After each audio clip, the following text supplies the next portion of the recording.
Olá, aqui é o Guto e este é mais um vídeo sobre o PET. Para assistir a todos os vídeos que já foram publicados até o momento, é só você clicar num cartãozinho que vai aparecer lá no outro canto da tela na parte de cima. Além disso, na descrição do vídeo há um link para você se inscrever no meu canal no Telegram. Todos os vídeos sobre o PET são publicados primeiramente lá no Telegram, depois é que eles se tornam públicos no YouTube. Então, quem é inscrito lá no meu canal no Telegram pode assistir aos vídeos antes de todo mundo. Vamos às atividades. No vídeo da semana 3, nós vamos falar sobre triângulos que são polígonos de 3 lados. Os triângulos podem ser classificados quanto às medidas dos seus lados. Quando todos os lados do triângulo têm a mesma medida, o triângulo é classificado como equilátero. E existe uma relação entre lados e ângulos do triângulo. Ou seja, como o triângulo equilátero tem 3 lados com medidas iguais, os 3 ângulos internos também terão medidas iguais. Quando o triângulo possui 2 lados com medidas iguais, aí ele é classificado como isósceles. No triângulo isósceles, o lado com medida diferente é chamado de base do triângulo, e como o triângulo isósceles possui 2 lados iguais, ele também possui 2 ângulos com medidas iguais, que são os ângulos que vão ficar na base do triângulo, que é o lado com medida diferente. Mas o triângulo pode ter 3 lados com medidas diferentes. Aí, nesse caso, ele é classificado como escaleno. E 3 lados diferentes implicam em 3 ângulos internos com medidas diferentes também. Os triângulos também podem ser classificados quanto às medidas dos seus ângulos internos. Se o triângulo possui um ângulo interno reto, ele é classificado como retângulo. Se todos os ângulos internos são agudos, aí o triângulo é classificado como acutângulo. E se o triângulo possui um ângulo interno obtuso, ele é classificado como obtusângulo. E uma informação importante sobre a soma dos ângulos internos de qualquer triângulo é essa aqui. Em qualquer triângulo, a soma das medidas de seus ângulos internos sempre vai ser igual a 180 graus. Continuando então a sequência das atividades, nós vamos resolver a número 8.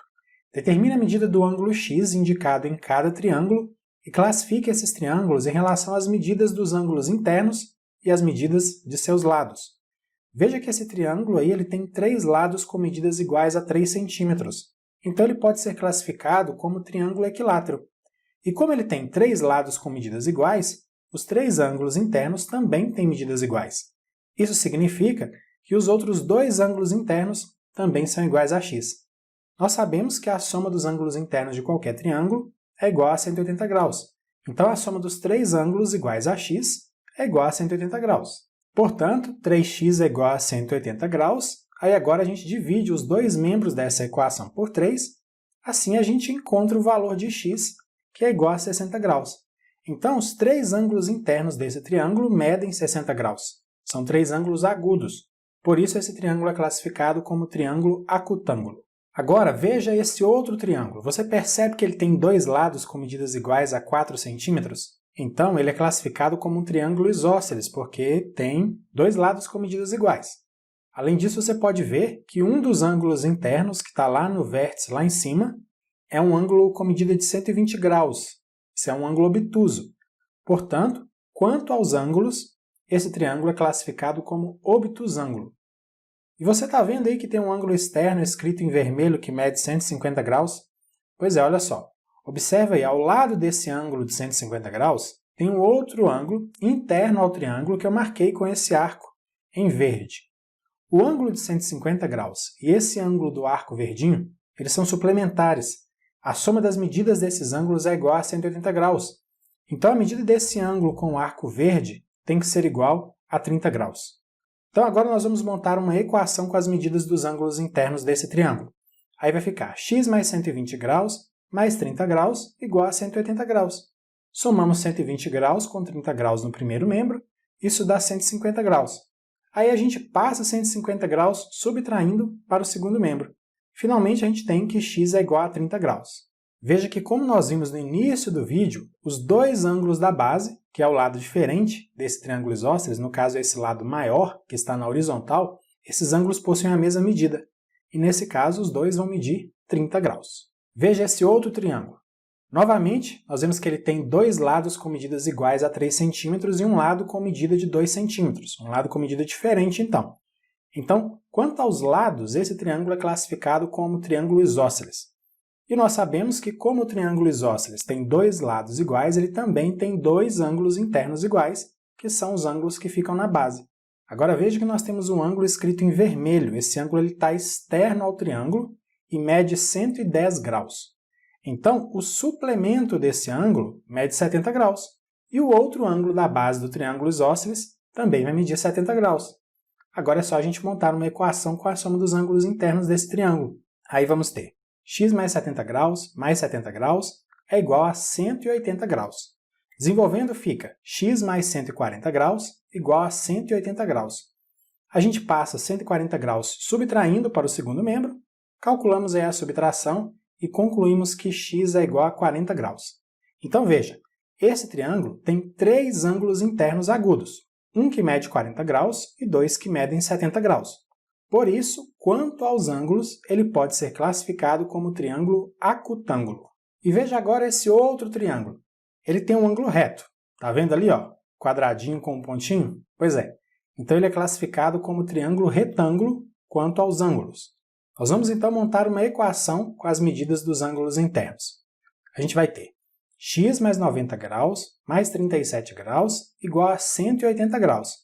Desenvolvendo, nós vamos ter x mais 127 graus igual a 180 graus. Passamos os 127 graus subtraindo para o segundo membro, calculamos a subtração e concluímos que a medida de x é 53 graus. Então veja, esse triângulo tem um ângulo de 90 graus, tem um ângulo de 37 graus e outro que a gente acabou de encontrar a medida, 53 graus. Já que os três ângulos internos são diferentes, possuem medidas diferentes, os três lados desse triângulo também têm medidas diferentes. Portanto, esse triângulo, quanto aos lados, é classificado como escaleno. Agora nós vamos falar sobre o circuncentro de um triângulo. Para isso, a gente vai precisar fazer aí algumas construções geométricas, tá bom? Acompanha comigo. Eu vou marcar três pontos, x, y e z. Esses três pontos serão vértices de um triângulo que a gente vai construir. Aí eu vou ligar esses pontos 2 a 2 e veja, tenho aí o triângulo XYZ desenhado. Com uma régua, é possível medir cada um dos lados desse triângulo e achar exatamente onde fica ali a metade. Assim, nós marcamos o ponto médio do lado XY, que é o ponto MXY, também marcamos o ponto médio do lado YZ, que é o ponto MYZ, e marcamos o ponto médio do lado XZ, que vai ser o ponto MXZ. Agora a gente traça uma reta perpendicular a cada um dos lados do triângulo, passando pelos pontos médios. Mas antes vamos rever algumas coisas aqui. O que são retas perpendiculares? São duas retas que, quando se cruzam, formam um ângulo de 90 graus, tá certo? Formam um ângulo reto. E qual é o nome da reta perpendicular que passa pelo ponto médio de um segmento de reta?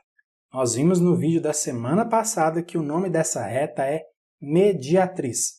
Então, olha só, nós vamos traçar a mediatriz do lado XY, que é essa reta aí que eu tracei em vermelho, e você pode ver que ela passa pelo ponto MXY, que é o ponto médio do segmento XY, e forma um ângulo reto com o lado XY.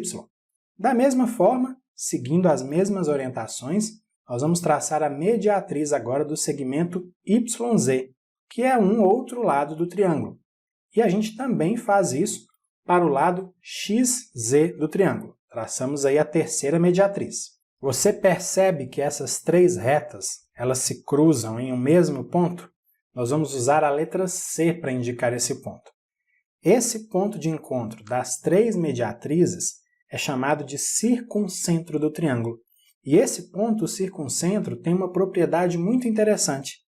Ele tem a mesma distância até cada um dos três vértices do triângulo.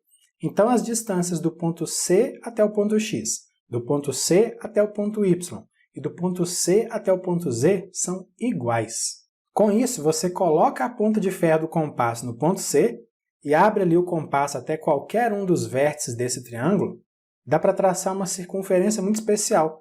Veja aí que o centro dessa circunferência, olha só, é o ponto C e ela passa pelos três vértices do triângulo. Isso faz com que o triângulo fique totalmente dentro dessa circunferência, mas com os vértices tocando aí na circunferência.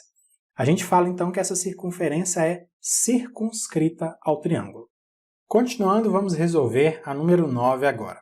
Um terreno rural possui 3 casas conforme ilustrado abaixo. Pretende-se construir um poço artesiano que fique à mesma medida de distância dos pontos marcados A, B e C. Marque o ponto P no desenho abaixo para identificar onde deve ser construído o poço. Para resolver essa questão, a gente não pode ali simplesmente colocar o ponto em qualquer lugar que a gente achar que ele deve ficar. A gente vai precisar aqui usar a ideia do circuncentro de um triângulo que a gente acabou de ver, tá bom? Por que a gente vai precisar disso? Porque o circuncentro ele tem a propriedade de ter a mesma distância de cada um dos 3 vértices do triângulo. E os vértices do triângulo serão os pontos A, B e C que estão na imagem. Vai ser bem simples, você vai ver. E para resolver essa questão no papel, é legal que você utilize aí uma régua e um esquadro, ou então um transferidor. E se você não tiver nem esquadro nem transferidor, serve até uma quina de um livro para poder formar um ângulo reto, tá bom? Primeiro passo, ligue os pontos A, B e C com uma régua aí, do jeito que eu estou mostrando. Segundo passo, com uma régua, você vai medir 2 lados desse triângulo e vai marcar os pontos médios, que são os pontos que dividem esses lados ao meio, tá? Em 2 partes exatamente iguais. Tem que tentar aí ser bem preciso, meça direitinho, meça bem assim nos milímetros, não deixe escapar nada não, tá bom? Não precisa fazer isso para os 3 lados, só para 2 lados. Mas se você quiser, pode fazer isso para os 3 lados do triângulo também, mas vai ser trabalho à toa. Depois disso, vamos para um próximo passo. Você vai precisar agora fazer um ângulo reto com o lado BC. Esse ângulo reto você pode fazer com a quina do livro, com o transferidor ou com o esquadro, tá? E aí, depois que você fizer esse ângulo reto, você vai traçar a mediatriz do lado BC. Não esqueça que a mediatriz tem que passar pelo ponto médio do segmento BC, do lado BC aí do triângulo. Aí você faz a mesma coisa para o lado AC, traça a mediatriz do lado AC. Precisa fazer isso para o lado AB? Não precisa. Sabe por que não precisa? Porque só com essas 2 mediatrizes já dá para ver o ponto onde elas se encontram, que é o ponto P. Se você traçar a mediatriz lá do lado AB, ela obrigatoriamente vai ter que passar pelo ponto P, porque as 3 mediatrizes de um triângulo, elas se cruzam no mesmo ponto. E esse ponto tem que ser o ponto P. E você lembra qual é o nome que o ponto P recebe? Ele é o circuncentro do triângulo ABC. E qual propriedade esse ponto possui? Ele tem a mesma distância até os vértices do triângulo, que são os pontos A, B e C. Portanto, o poço deve ser construído exatamente onde está aí marcado o ponto P. Então é isso, finalizamos aqui mais uma sequência de atividades do PET. Na descrição do vídeo há links para você acessar o meu site, minhas redes sociais, se inscrever nos meus canais no YouTube e no Telegram. Se você gostou desse vídeo e se quiser, compartilhe com outras pessoas. Um grande abraço para você, bons estudos e até a próxima. Tchau, tchau!